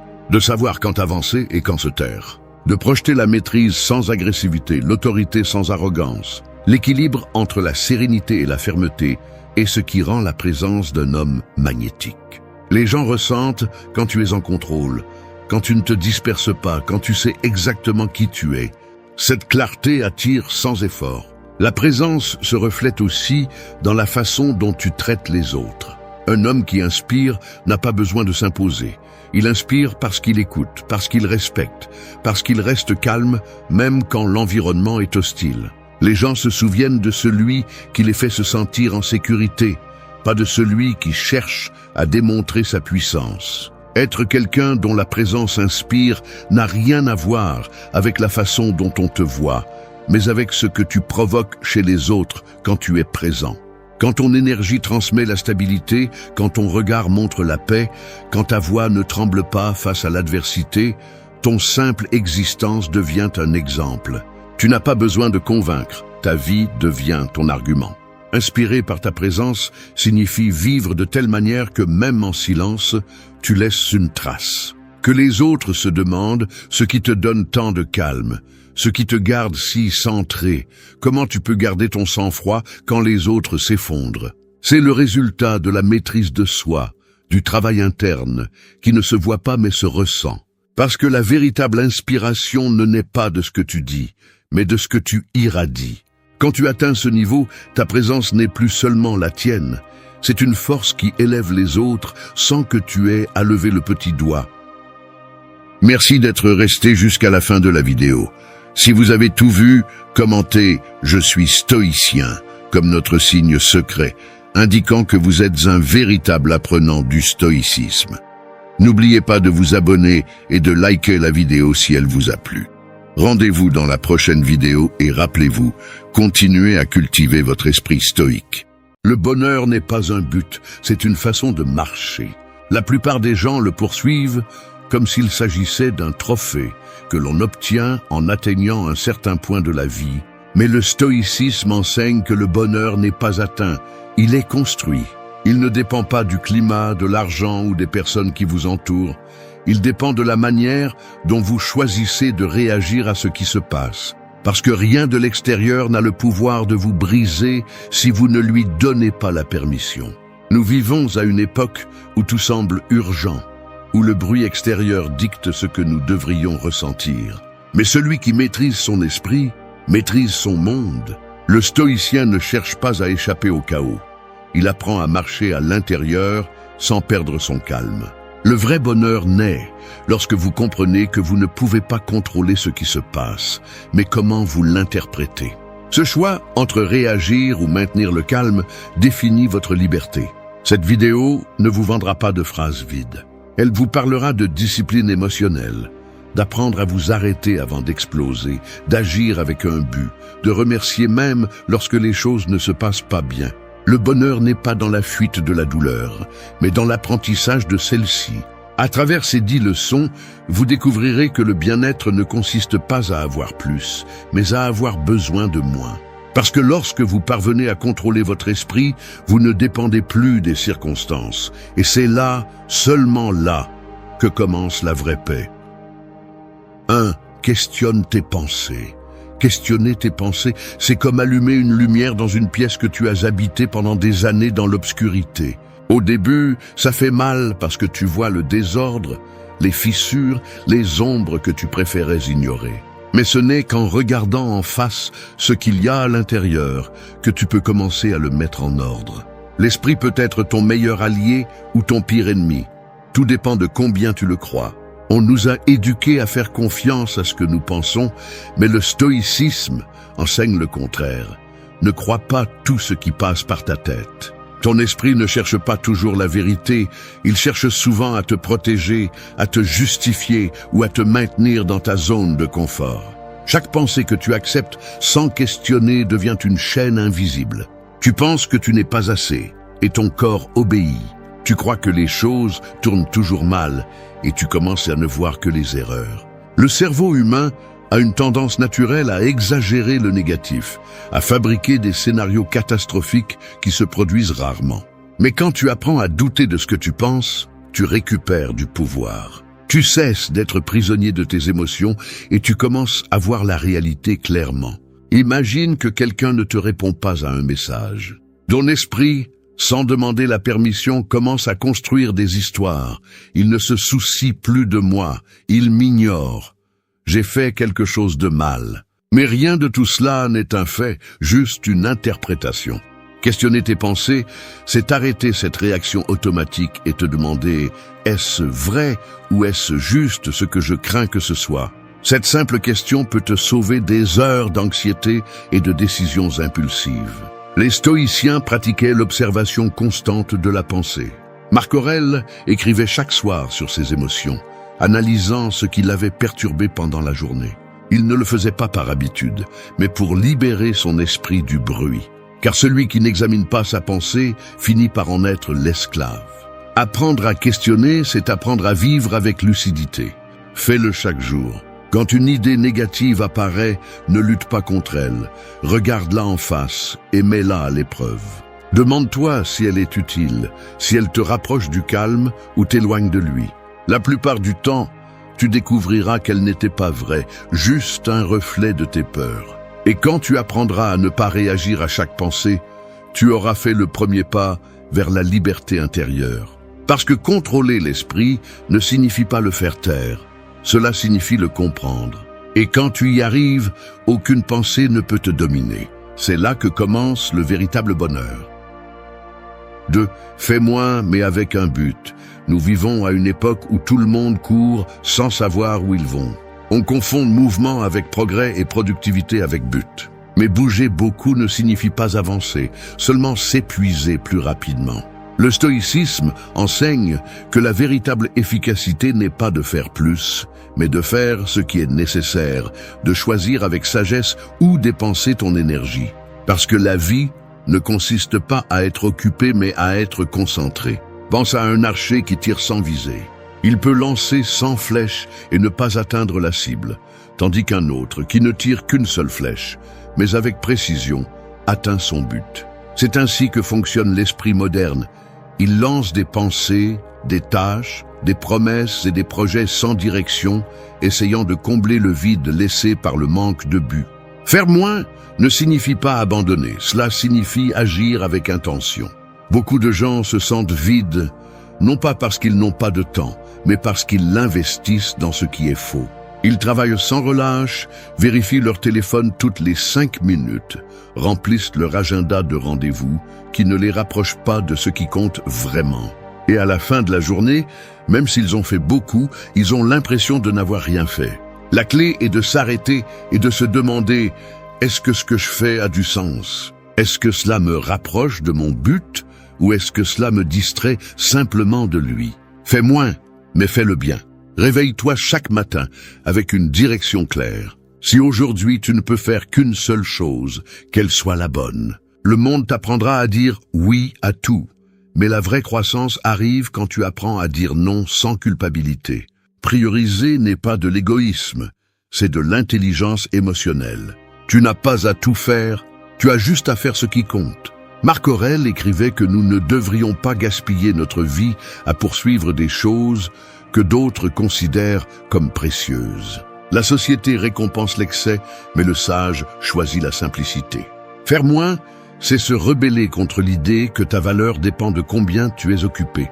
C'est te rappeler que le calme est aussi une action, que le repos fait aussi partie du progrès et que te concentrer n'est pas te limiter, mais multiplier ton efficacité. Faire moins, mais avec un sens, c'est une forme de respect envers toi-même. Cela signifie reconnaître que ton énergie est précieuse et que ton temps ne se renouvelle pas. Alors utilise-le avec sagesse. Dans un monde qui te pousse à courir, tu seras différent si tu choisis d'avancer lentement, mais dans la bonne direction. Parce qu'à la fin, le bonheur ne se trouve pas en faisant plus, mais en faisant ce qui est juste, calmement, avec intention et avec un but. 3. Accepte et lâche ce qui s'en va. S'accrocher à ce qui est déjà terminé, c'est comme essayer de retenir de l'eau entre les mains. Plus tu forces la prise, plus elle s'échappe rapidement. La vie change constamment. Et même si cela fait mal, tout ce qui arrive doit aussi partir. Les personnes, les étapes, les émotions, les opportunités. Rien ne reste pareil parce que rien dans la nature ne le fait. Le stoïcisme enseigne que la résistance au changement est l'une des principales causes de la souffrance humaine. Nous ne souffrons pas tant pour ce que nous perdons, mais pour l'illusion que quelque chose devait durer éternellement. Accepter ne signifie pas se rendre. Cela signifie comprendre que lutter contre l'inévitable ne fait que nous épuiser. Quand une relation se termine, quand un plan échoue ou quand la vie prend une tournure inattendue, tu peux résister et t'enfoncer ou tu peux lâcher prise et avancer. Ce qui s'en va laisse de la place à ce qui doit arriver. Mais tant que tu t'accroches à ce qui a été, tu te fermes à ce qui pourrait être. L'acceptation n'efface pas la douleur, mais la transforme en sagesse. Sénèque disait que l'homme sage désire ce qui se passe, pas ce qu'il imagine qui devrait se passer. C'est la clé. Tu ne peux pas contrôler le vent, mais tu peux ajuster tes voiles. La sérénité arrive quand tu arrêtes d'exiger que le monde se comporte selon tes désirs. Quand tu comprends que la vie ne te retire rien dont tu as besoin pour continuer à grandir, mais seulement ce qui a déjà rempli son but. Parfois, ce que tu perds n'est pas un malheur, c'est un nettoyage. Ce qui s'en va peut faire mal, mais ça libère aussi. Tout ce qui fait mal n'est pas mauvais, comme tout ce qui plaît ne te fait pas forcément du bien. Apprendre à accepter les pertes avec calme est un acte de maturité émotionnelle. Cela signifie comprendre que le passé ne peut pas être changé, mais qu'il peut t'enseigner. Chaque adieu, chaque fin, apporte avec lui une leçon cachée qui n'apparaît que lorsque tu arrêtes de résister. La vie ne consiste pas à contrôler, mais à aller avec ce qui se passe. Le stoïcien ne cherche pas à changer ce qui échappe à son contrôle. Il cherche à changer sa relation avec cela. Lâche les histoires qui n'ont plus de sens.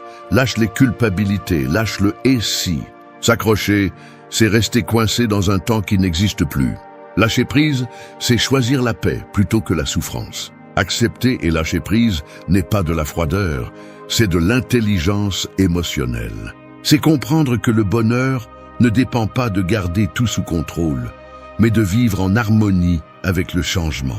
Tout ce que tu as aujourd'hui est temporaire, et ce n'est pas une menace. C'est un rappel pour l'apprécier tant qu'il est là. Parce que quand tu apprends à lâcher prise avec gratitude, la vie cesse de te prendre des choses. Elle commence à t'ouvrir des chemins. 4. Contrôle ta réaction.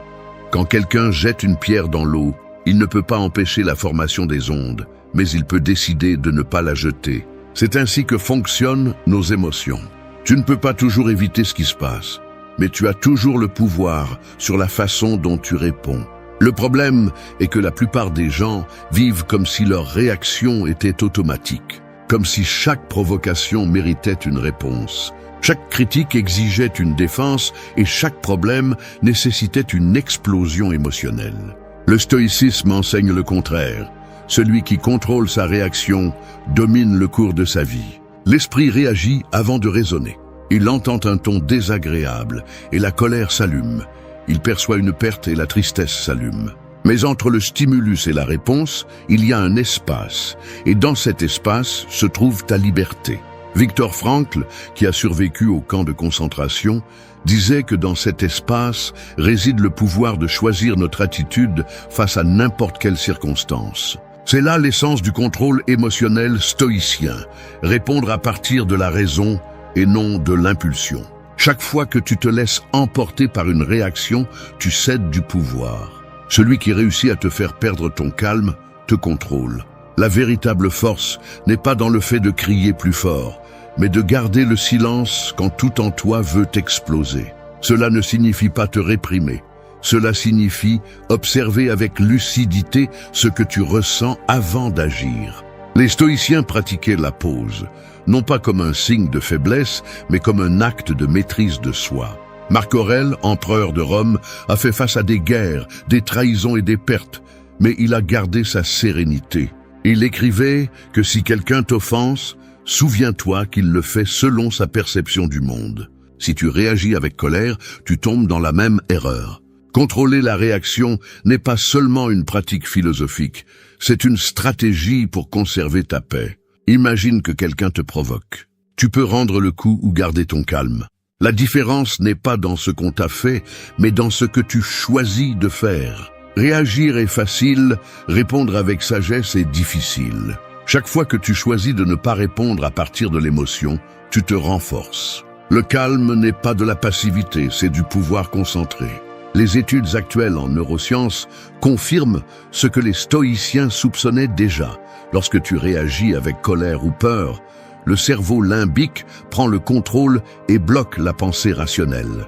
Mais si tu attends, si tu respires, si tu observes avant d'agir, le cortex préfrontal, la partie qui raisonne, reprend le dessus. À cet instant, tu passes d'être l'esclave de tes émotions à en être le maître. Contrôler ta réaction, c'est entraîner ton caractère. Cela ne se fait pas du jour au lendemain, cela se construit chaque fois que tu choisis le silence sur l'impulsion, la réflexion sur la vengeance, le calme sur le chaos. Personne ne peut te voler ta paix si tu ne la donnes pas. Lorsque tu réussiras à maîtriser ta réaction, rien d'extérieur n'aura de pouvoir sur toi. C'est là la véritable victoire du stoïcien. Ne pas changer le monde, mais rester ferme pendant que le monde se désordonne. Parce que celui qui domine son intérieur a déjà gagné la bataille la plus importante. 5. Choisis le calme plutôt que l'émotion. Le calme est comme un feu contrôlé. Il ne brille pas autant qu'une explosion, mais il maintient la chaleur plus longtemps. Dans un monde qui réagit avec impulsivité et exagération, la sérénité est devenue une forme de rébellion. Tout le monde crie, tout le monde se sent offensé, tout le monde a une opinion, mais peu savent garder l'esprit tranquille lorsque les choses ne se passent pas comme prévu. Le stoïcisme enseigne que le calme n'est pas une faiblesse. C'est une décision consciente de ne pas laisser les émotions gouverner votre vie. Chaque émotion a une force naturelle. La colère pousse, la peur paralyse, la tristesse consume, l'euphorie distrait. Mais aucune d'entre elles n'est éternelle. Ce qui les maintient en vie, c'est votre attention. Chaque fois que vous nourrissez une émotion négative avec des pensées répétitives, vous lui donnez du pouvoir. En revanche, lorsque vous choisissez le calme, vous ne niez pas ce que vous ressentez. Vous décidez de ne pas être contrôlé par cela. Le calme ne consiste pas à ne pas ressentir, mais à ressentir sans perdre le contrôle. Un esprit agité crée le chaos même dans les jours tranquilles, tandis qu'un esprit serein peut trouver la clarté au milieu du désastre.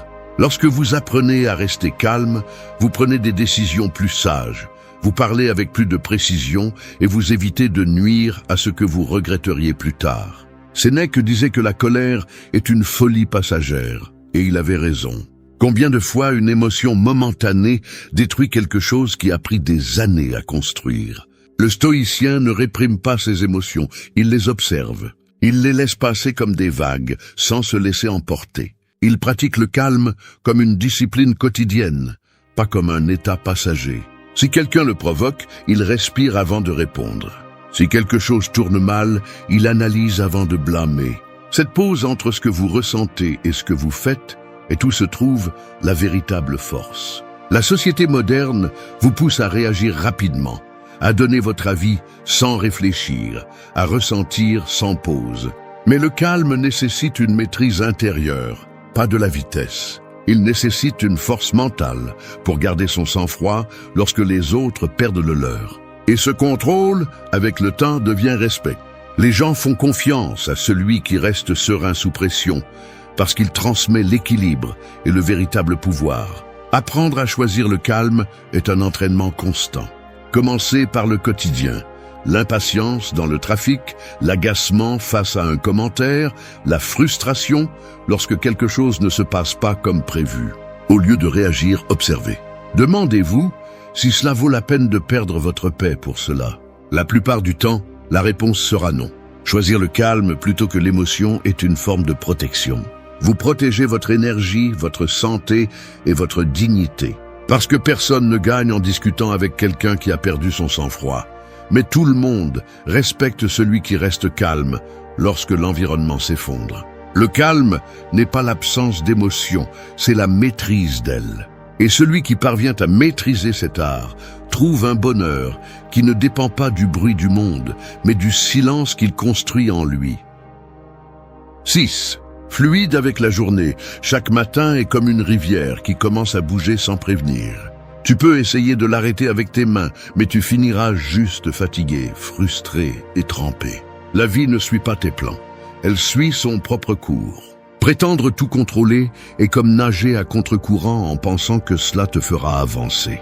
Le stoïcisme enseigne que la véritable force n'est pas de résister au flux, mais d'apprendre à couler avec lui, en t'adaptant sans perdre ton centre. Les gens vivent dans une tension constante parce qu'ils veulent que la journée corresponde à leurs attentes. Si quelque chose change, ils s'irritent. Si quelque chose est retardé, ils désespèrent. Mais le monde n'a pas été créé pour respecter tes horaires.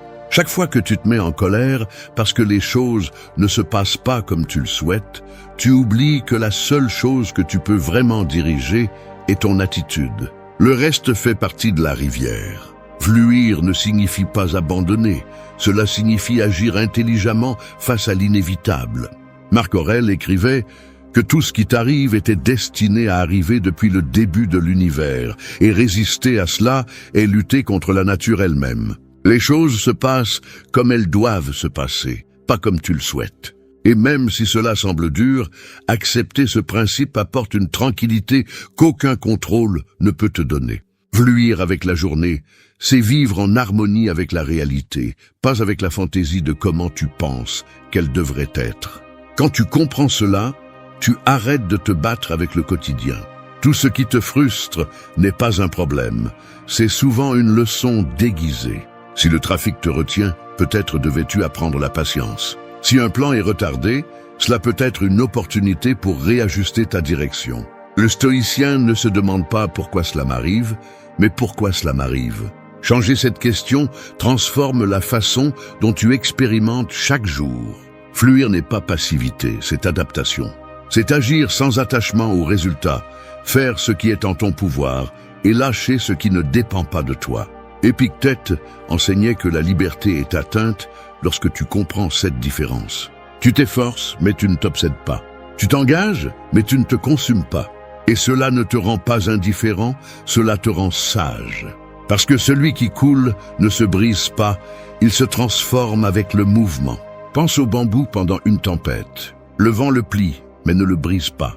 Ensuite, quand le calme revient, il est toujours debout. C'est ainsi que doit être ton esprit. Il ne s'agit pas de ne pas avoir de difficultés, mais de ne pas les laisser te définir. Chaque jour apporte des changements, des imprévus, des surprises, et si tu attends que tout se passe exactement comme tu l'as prévu, tu vivras dans une frustration constante. Mais si tu acceptes le rythme naturel de la vie, tu trouveras la paix même dans le désordre. Chaque jour qui coule est une opportunité de pratiquer l'acceptation, la flexibilité et la gratitude. Tout ne se passera pas comme tu l'espères, mais tout peut t'enseigner quelque chose si tu décides de regarder avec calme. Fluir avec la journée, c'est avoir confiance en ce que, quel que soit le chaos, tu pourras toujours rester ferme. Parce que l'eau qui coule ne stagne pas, et l'âme qui apprend à s'adapter non plus. C'est là la véritable sagesse du stoïcien. Avancer avec sérénité, sans se laisser emporter par le fleuve de la vie, mais en apprenant à se mouvoir avec lui, avec dignité, avec calme et avec un but. 7. Entoure-toi de sérénité. L'environnement dans lequel tu vis façonne ton esprit plus que tu ne l'imagines. Être entouré de bruit, de chaos ou de personnes négatives, c'est comme essayer de méditer au milieu d'une tempête. Tu peux avoir la meilleure intention, mais si l'ambiance ne suit pas, le calme s'échappe. Le stoïcisme enseigne que l'esprit a besoin d'équilibre, et cet équilibre ne se construit pas seulement en toi. Il se protège aussi avec ce que tu permets de t'entourer. Entoure-toi de personnes qui parlent avec bon sens, qui ne nourrissent pas le drame ni ne vivent de la plainte. Être près de ceux qui respirent la sérénité ne signifie pas qu'ils sont parfaits, mais qu'ils savent comment rester fermes lorsque les choses s'effondrent. La tranquillité est contagieuse, tout comme l'anxiété. C'est pourquoi prends soin de ce que tu permets d'entrer dans ton espace. Chaque conversation, chaque lieu, chaque habitude a un poids invisible qui influence comment tu penses et comment tu réagis. Beaucoup disent qu'ils veulent la paix, mais continuent à vivre dans le bruit. Ils continuent à écouter ceux qui critiquent, ils continuent à s'exposer à des discussions vides ou à des environnements qui drainent leur énergie. Tu ne peux pas espérer de clarté si tu t'entoures de confusion. Marc Aurèle disait que nous devons avoir l'esprit libre d'influence qui n'apporte pas de vertu, car l'âme s'affaiblit lorsqu'elle se mêle au désordre des autres. Entoure-toi de ceux qui t'élèvent, pas de ceux qui te coulent. Créer un environnement serein implique aussi de prendre soin de tes espaces. Ta maison, ta chambre, ton environnement de travail doivent refléter l'ordre que tu cherches en toi. Il ne s'agit pas de perfection, mais d'harmonie. Un lieu ordonné apaise l'esprit, tandis que le désordre externe amplifie l'interne. Fais de tes espaces un refuge où tu peux récupérer de l'énergie, pas un rappel constant du chaos. La sérénité se cultive aussi dans ce que tu consommes, ce que tu vois, ce que tu entends, ce que tu lis. Si tu passes la journée à remplir ton esprit de bruit numérique, n'espère pas trouver le silence mental. Le stoïcien choisissait avec soin les mots qu'il laissait entrer dans sa tête, sachant que ce que tu nourris grandit. Nourris ton esprit avec des idées qui renforcent ton caractère, pas avec des distractions qui te vident. Entoure-toi de sérénité pour te rappeler qui tu es quand tout s'éteint. Le calme ne se trouve pas en fuyant le monde, mais en construisant une vie où ce qui t'entoure ne te vole pas la paix.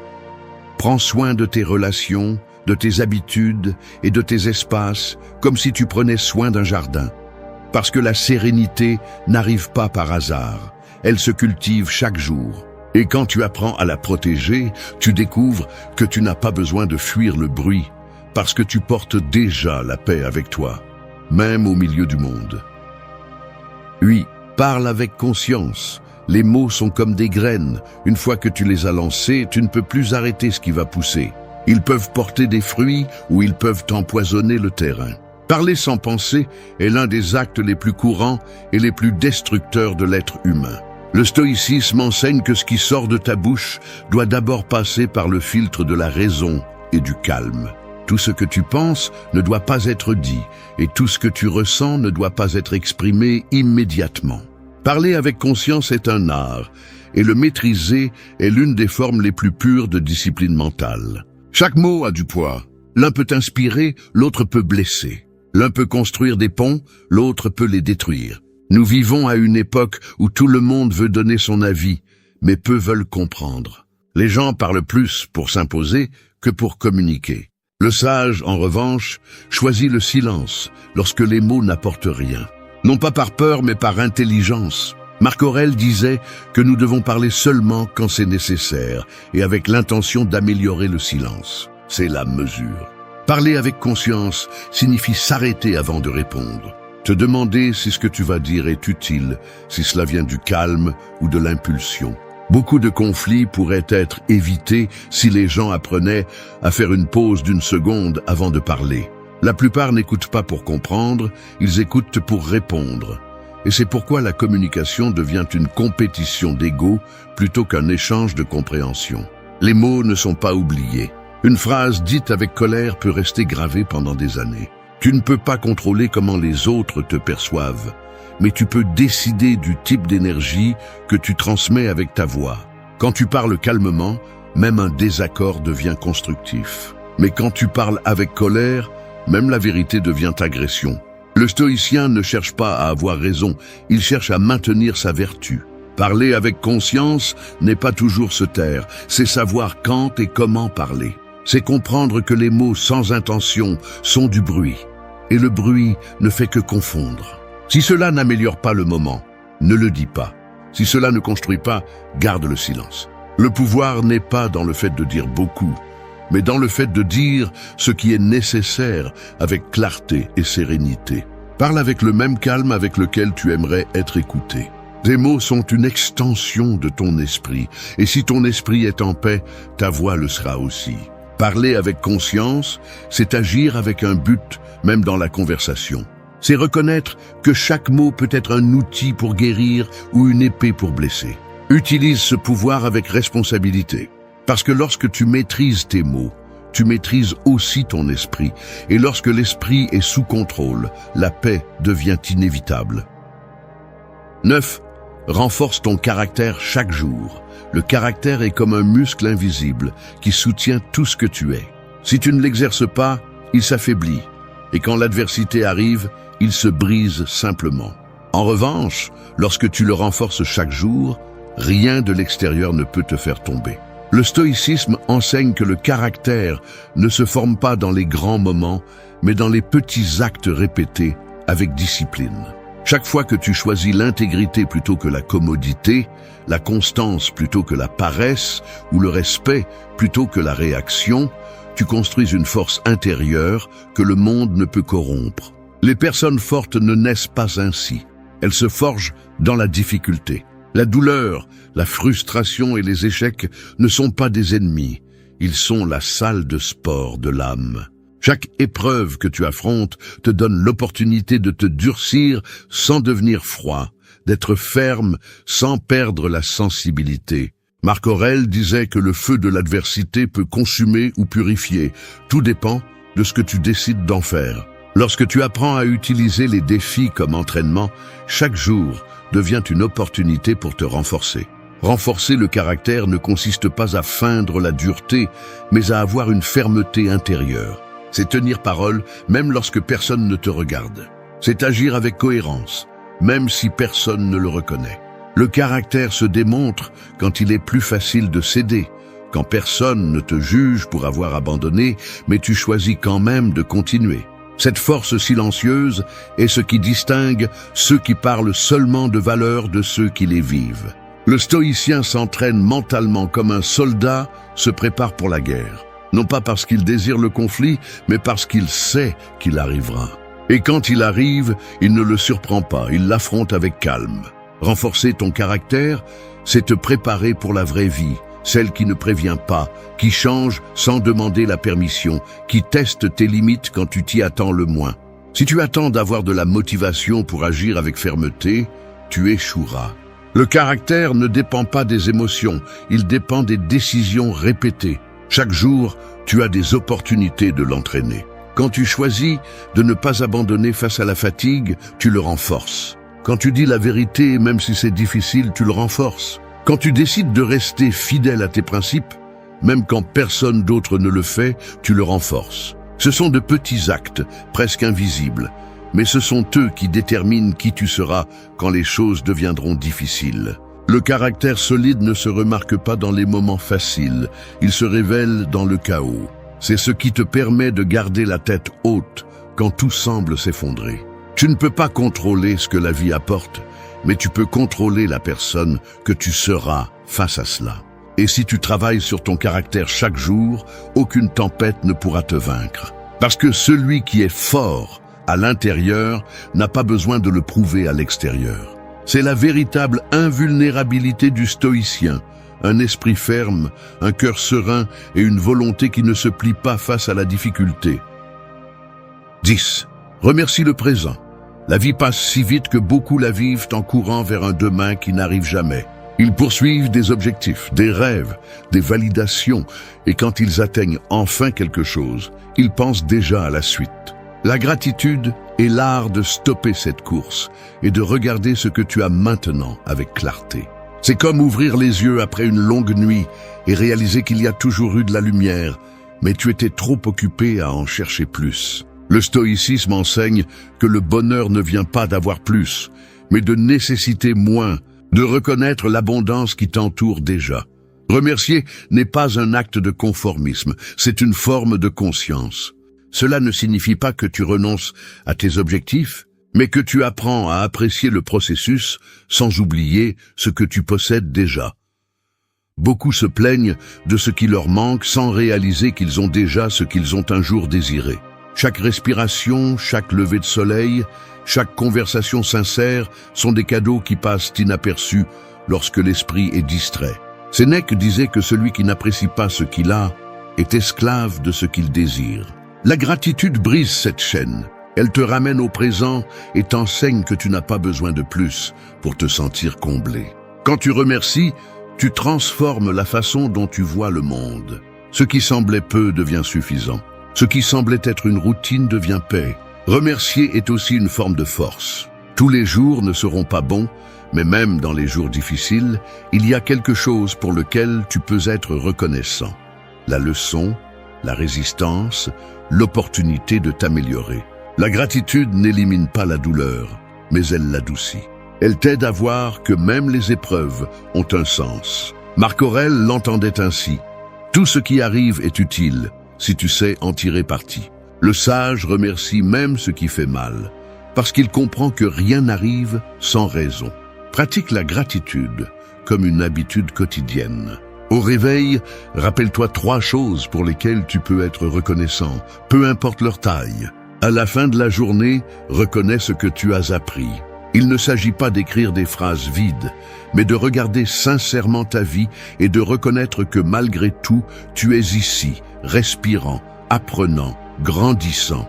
Cette conscience transforme l'anxiété en calme et la hâte en équilibre. Remercier le présent n'est pas rester immobile, c'est avancer avec paix. C'est marcher en sachant que chaque pas a de la valeur, que chaque moment compte. Quand tu vis avec gratitude, le monde cesse d'être un champ de bataille et devient un lieu d'apprentissage.